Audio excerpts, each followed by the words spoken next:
Alright my pieces, this is part 2 of the Austin Aries vs Jeff Hardy prediction game video. My simulation, what I think is going to happen. In this video, in part 2, I always go into more detail as to why I think who I picked in part 1 is going to win. So why do I think Jeff Hardy is going to win this match this Sunday at Bound for Glory? First off, I'm just going to go over, both guys, how they even got to this match in the first place, how this match, was put together. Now Jeff Hardy got the opportunity and blah blah blah. So first off, it all starts off with the Bound for Glory series. 12 guys competing for a shot at the World Heavyweight Championship at the biggest show of the year, Bound for Glory. Kind of like the Royal Rumble in a way, where you determine who's gonna face off against the champion in the main event at the biggest show of the year. Except in this case, the Bound for Glory series goes on for a couple of months, while the Royal Rumble is one night. That one night, you find out who's going to move on to determine who's going to be the number one contender for the champion. I mean, yes, you do find out who it's going to be in one night. I mean, on one night at No Surrender. But to find out who actually competes at No Surrender to become, the number one contender, you've got to tune in to Impact on a weekly basis and pay-per-views to see who actually moves on to that final four that compete for the shots at the number one contendership. Well, actually, they all compete for the shot at the number one contendership, but in the end, it comes down to 4 guys. So anyways, enough talk about that. I don't want to confuse you guys too much, but basically, Bound for Glory series is pretty much a Royal Rumble, but in tournament form and with points. Anyways, Jeff Hardy won that. Now, initially, I didn't even think Austin Aries was going to be the champion at this time. I didn't think he was going to be the champion defending the title. I thought he was going to keep maybe the X Division Championship at Bound for Glory and maybe defend that. But, he won the championship off Bobby Roode, who I thought was going to hold on to the championship until Bound for Glory and then defended against James Storm. I know I've said this countless times, but don't worry, this is the last time I mention it because Bound for Glory is this Sunday. After this Sunday, then I'm not going to talk about that anymore. So, yeah, I thought he was going to hold on to that championship and defend it. But we got a totally different main event. We got Austin Aries winning the championship at Destination X in a surprise victory, I'd say, for most. Pretty cool victory. He won as a face. Now he's a heel, though. But yeah, he wins the championship. And then we had to find out who wins the Bound for Glory series and challenges him. There were a couple choices there. Maybe I thought Kurt Angle could win it, AJ Styles could win it, Samoa Joe. There were a bunch of possibilities. Even Bully Ray. Actually, Bully Ray was, I think, my second choice. I thought he might have, had the biggest chance at winning that. But Jeff pulled out the victory, and now we have Jeff Hardy versus Austin Aries, which I also thought was going to be a face versus face match. But like I said, Austin Aries turned heel recently. It was kind of a slow turn, but not really.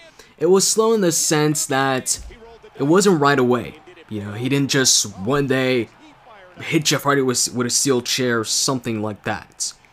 Throughout the weeks, you could see he was starting to get jealous of Jeff Hardy, jealous of his accomplishments and stuff like that. Eventually, ignoring the fans, and at one of the Impacts, he dissed the fan in a promo with Bully Ray. And now, on this week's Impact, he pretty much turned full heel. So it's definitely a heel versus face match here. There's no question here. It's not Jeff Hardy versus a tweener Austin Aries. It's Jeff Hardy, Austin Aries, face versus heel. Is it better this way or worse? Should it have been, face versus face match? Maybe it would have been a bigger match that way. Honestly, personally, maybe I would have preferred a face versus face match, face Austin Aries versus face Jeff Hardy. But either way, it's still Jeff Hardy versus Austin Aries, a first time ever match, by the way, which should be a great match. It could definitely be the match of the night. There's a couple matches on this card that could be the match of the night, this one being one of them. Regardless of one of these two guys turning heel, we're going to get a great match, Jeff Hardy versus Austin Aries. And you know what, maybe turning Austin Aries heel was a good idea, even though he was just heel like, I don't know, 2-3 months back. And now he's back to heel, so he turned heel for, he was heel, turned face for what? 2 months or so, just in time to win the championship and retain it, and beat up one of the Aces and Eights guys at No Surrender, and then he goes back to being a heel.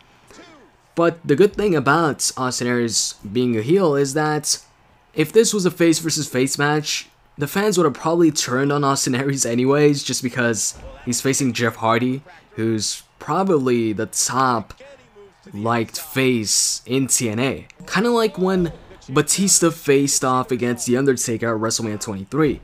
That was the first time that people booed Batista as a face, just because he was facing The Undertaker, a much, bigger face, really a top face that the fans love. It's pretty much the same thing here, pretty much the same situation as far as fans and fan reaction.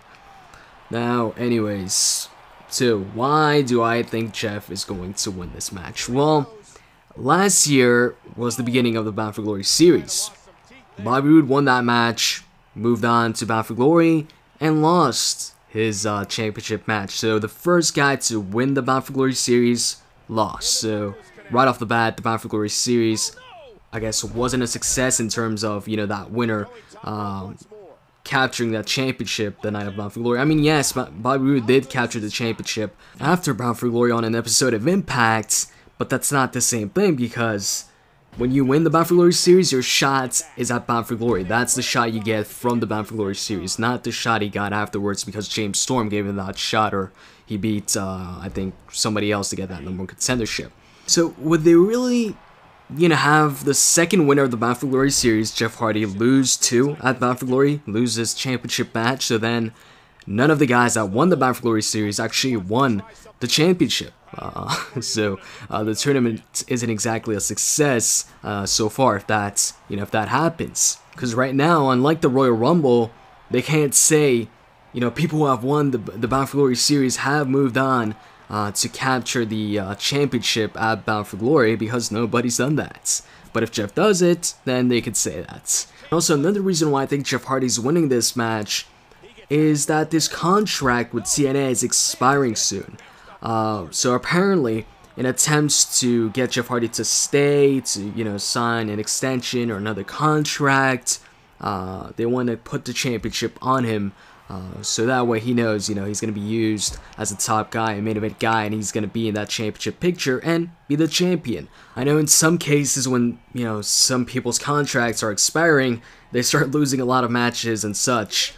But this is Jeff Hardy we're talking about here, and he's not losing a lot of matches. In fact, he's winning a lot of matches. He's the #1 contender, so if they thought he was going to leave, I don't think they would put him in this spot and put him in that, championship picture in the main event of Bound for Glory and possibly give him the championship. If you want another reason, well, it's Jeff Hardy. That's a pretty good reason right there. Anyways, guys, that's pretty much it for as far as the reasons why I think Jeff Hardy is going to win this. Now, could I see Austin Aries winning this? Definitely, I could see Austin Aries pulling off the victory here and retaining his championship, although I'm leaning towards Jeff Hardy. I'm pretty sure Jeff is going to win this, but like I said, I wouldn't be too surprised if Austin Aries actually retains here, and maybe even gets revealed as a member of Aces and Eights. Who knows? We'll find out this Sunday at Bound for Glory. I hope you guys enjoyed this video. If you did, you can click that like button. I'd really appreciate it. Really helps me out. And with that said, I'm out. See ya.